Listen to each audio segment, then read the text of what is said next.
बच्चों, मैं Kumar sir, Bihar board class 10th SST model paper 2025 ये पहला सेट लेकर आए हैं।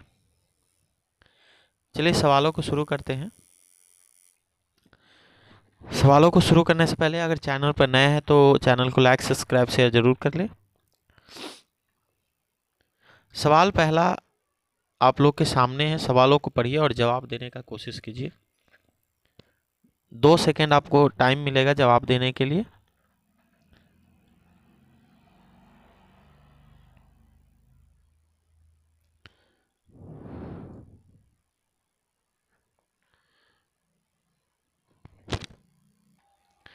पहला सवाल है, यूनान के स्वतंत्रता संग्राम में किसकी पराजय हुई थी? तो बताते हैं कि यूनान के स्वतंत्रता संग्राम में तुर्की की पराजय हुई थी। ऑप्शन नंबर बी जो है सही जवाब है। अगला है, गैरिबाल्डी पेशे से क्या था? तो गैरिबाल्डी पेशे से एक नाविक था।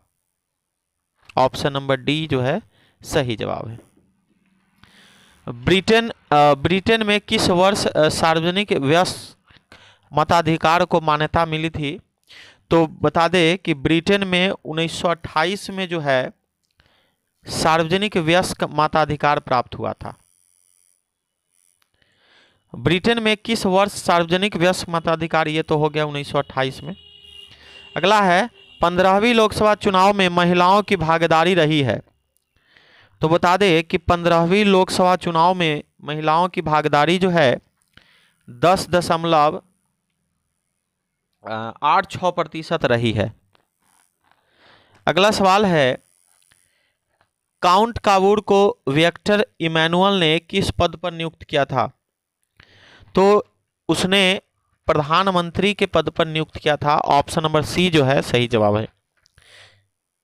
अगला सवाल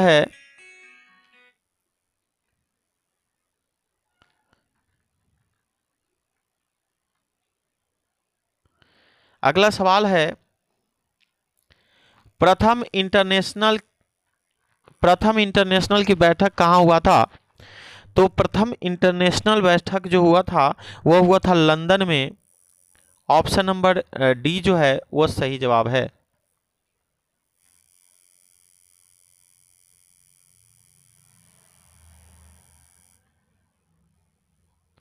चलिए अगले सवालों की ओर चलते हैं।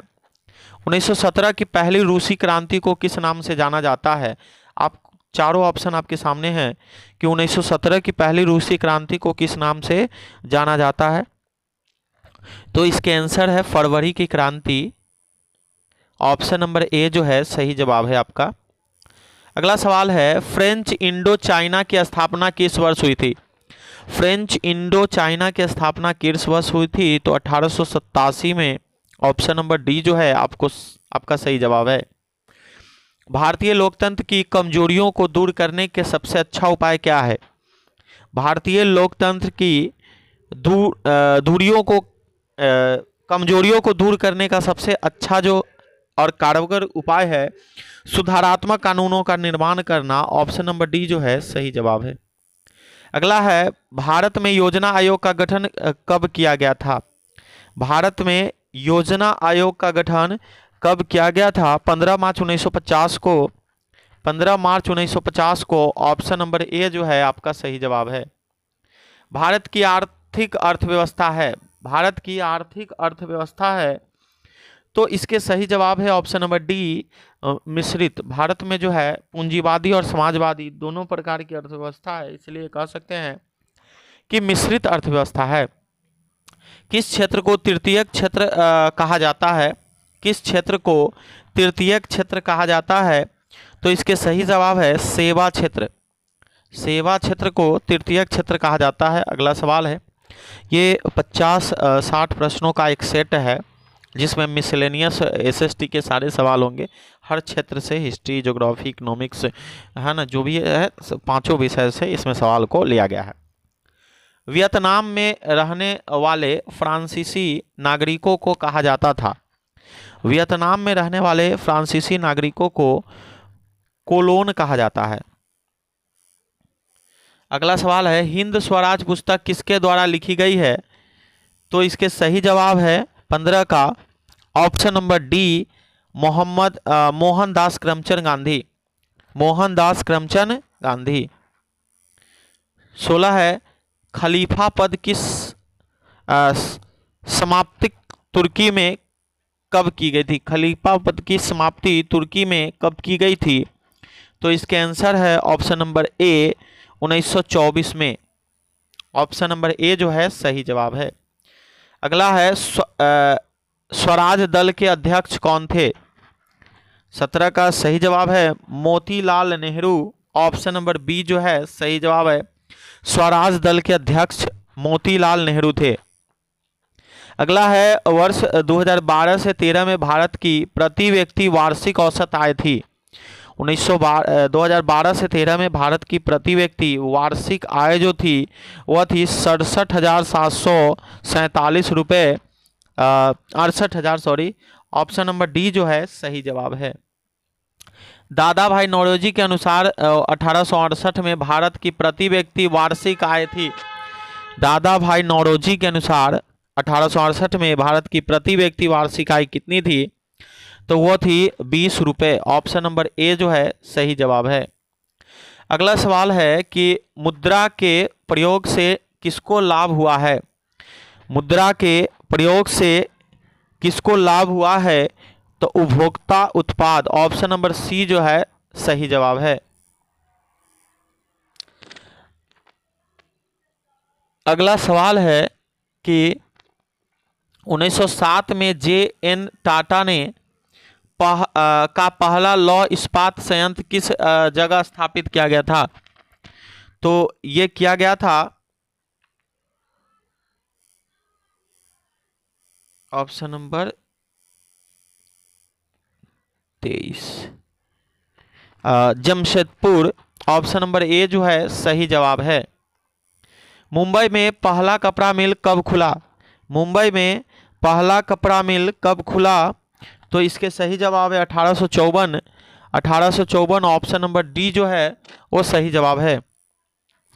अगला सवाल है मुद्रा के प्रयोग से किसको प्रोत्साहन मिला है? मुद्रा के प्रयोग से किसको प्रोत्साहन मिला है? तो 21 के सही जवाब है ऑप्शन नंबर डी, बचत, पूंजी निर्माण, ऋण देने लेने, इनमें से सभी ऑप्शन नंबर डी जो है सही जवाब है। अगला सवाल है 26 नंबर सवाल है एटीएम का अर्थ क्या है? एटीएम का अर्थ है स्वचालित teller machine. Option number C जो है वो आपका सही जवाब है। भारत में कितने राष्ट्रीयकृत बैंक है? भारत में कितने राष्ट्रीयकृत बैंक है? तो भारत में 19 राष्ट्रीयकृत बैंक है।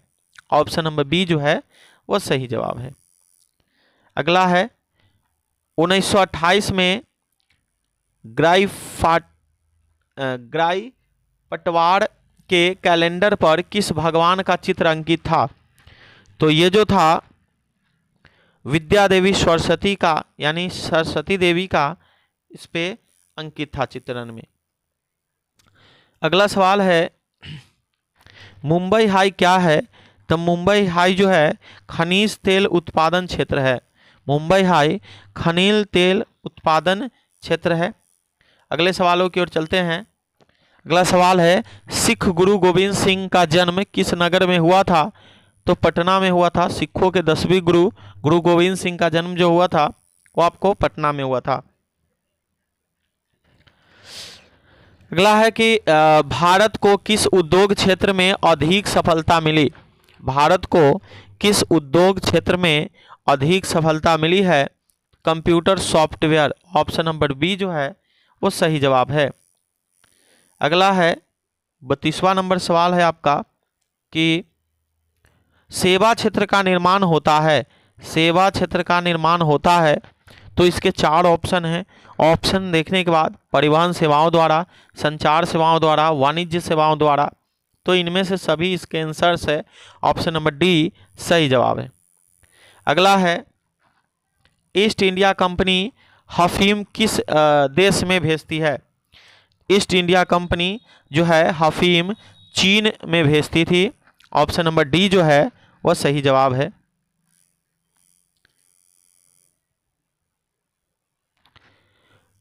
होसे मेला का आयोजन कहाँ किया जाता है? होसे मेला का आयोजन कहाँ किया जाता है? तो Trinidad, Trinidad, option number C जो है सही जवाब है। अगला सवाल है, अगला सवाल 35 नंबर सवाल है कि किसी राजनीतिक दल के निर्माण के लिए निम्नलिखित में से कौन एक बात आवश्यक नहीं है? किसी राजनीतिक दल के निर्माण के लिए निम्नलिखित में से कौन, मतलब कोई राजनीतिक पार्टी बनाना चाहते हैं तो इनमें से किसकी आवश्यकता नहीं है? तो शिक्षित सदस्यता की आवश्यकता नहीं है, मतलब पढ़ा लिखा होना कोई जरूरी नहीं है।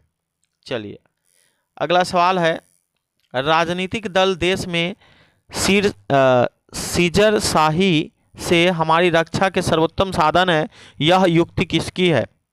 तो यह युक्ति है लास्की की, ऑप्शन नंबर बी जो है आपका सही जवाब है। विश्व व्यापार संगठन की स्थापना कब हुआ था? तो 1995 में हुआ था, ऑप्शन नंबर सी जो है आपका सही जवाब है। अगला सवाल है, वैश्वीकरण से भारत को क्या लाभ होने की संभावना है? वैश्वीकरण से भारत को क्या लाभ होने की संभावना है? कुशलता की वृद्धि, रोजगार के अवसरों में वृद्धि, उत्पादकता में वृद्धि, इनमें से सभी, ऑप्शन नंबर डी जो है आपका सही जवाब है। अगला सवाल, लोकतंत्र एक उत्तरदायी और डैश सरकार है? तो लोकतंत्र जो है एक उत्तरदायी और वैध सरकार है, ऑप्शन नंबर ए जो है सही जवाब है आपका। अगले सवालों की ओर चलते हैं। बिहार की डैश में लिच्छवी गणतंत्र फल फूल रहा है? तो बिहार की वैशाली में जो है लिच्छवी गणतंत्र जो है वो फल फूल रहा है। अगला सवाल है 39 नंबर, राष्ट्रीय मानवाधिकार आयोग की स्थापना कब हुई? राष्ट्रीय मानवाधिकार आयोग की स्थापना कब हुई? तो 1993 में, 1993, ऑप्शन नंबर सी जो है आपका सही जवाब है। वृहत उत्पादन व्यवस्था किस देश में आरंभ की गई? वृहत उत्पादन व्यवस्था किस देश में आरंभ किया गया? तो अमेरिका में आरंभ किया गया था। अगला है, किस भारतीय समाचार पत्र ने वर्नाक्यूलर एक्ट के बचने के लिए रातों रात अपनी भाषा बदल दी थी? यानी कौन सा ऐसा समाचार पत्र है जिसने अपने रातों रात भाषा बदल दी थी? अमृत बाजार पत्रिका। 19वीं शताब्दी में किसने बेलनाकार प्रेस का आविष्कार किया? 19वीं शताब्दी में किसने बेलनाकार प्रेस का आविष्कार किया?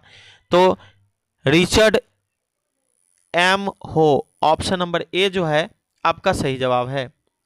भारत में 2001 में कितने प्रतिशत भौगोलिक क्षेत्र में वन का विस्तार है?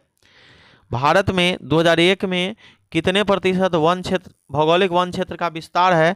तो 19 से 21%, ऑप्शन नंबर बी जो है सही जवाब है।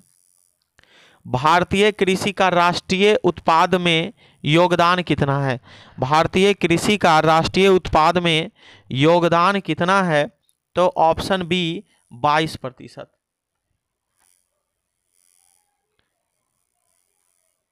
ISI का प्रतीक हमारी रक्षा करती है? ISI का प्रतीक हमारी रक्षा करती है नकली और गैर मनमानी उत्पादों से, ऑप्शन नंबर ए जो है सही जवाब है। भूकंप किस प्रकार की आपदा है? तो भूकंप है प्राकृतिक आपदा। नदियों में बाढ़ आने का प्रमुख कारण है? नदियों में बाढ़ आने का प्रमुख कारण है नदी की तली में अवसाद का जमना। मीठे जल की सबसे ऊंची झील का क्या नाम है? मीठे जल की सबसे ऊंची झील का क्या नाम है? तो इसका नाम है Titicaca. Titicaca, option number A सही जवाब है। बांधवगढ़ राष्ट्रीय उद्यान किस राज्य में है? बांधवगढ़ राष्ट्रीय उद्यान जो है मध्य प्रदेश में है, ऑप्शन नंबर ए जो है आपका सही जवाब है। निम्नलिखित में कौन लौह युक्त खनिज है? निम्नलिखित में कौन लौह युक्त खनिज है? तो मैग्नीज। मैग्नीज जो है लौह युक्त खनिज है। अगला सवाल और आखिरी सवाल है, इनमें से कौन गुजरात का तेल उत्पादक केंद्र है? तो इनमें से कौन गुजरात का तेल उत्पादक क्षेत्र है? अंकलेश्वर। ये आपका 51 सवाल जो था आपके प्रैक्टिस सेट 1 था, प्रैक्टिस सेट 2, 3, 4 धीरे धीरे सारे मिसलेनियस सवाल, साइंस, सोशल साइंस और मैथ, ये 3 सब्जेक्ट को आपको इस चैनल पर जरूर मिलेगा। बिहार बोर्ड के मॉडल पेपर 2025 का पहला सेट है, हम दूसरा, तीसरा इसी तरह तीनों सब्जेक्ट का हम लेकर आएंगे। चैनल पर नए हैं तो चैनल को लाइक, सब्सक्राइब, शेयर जरूर करें। धन्यवाद।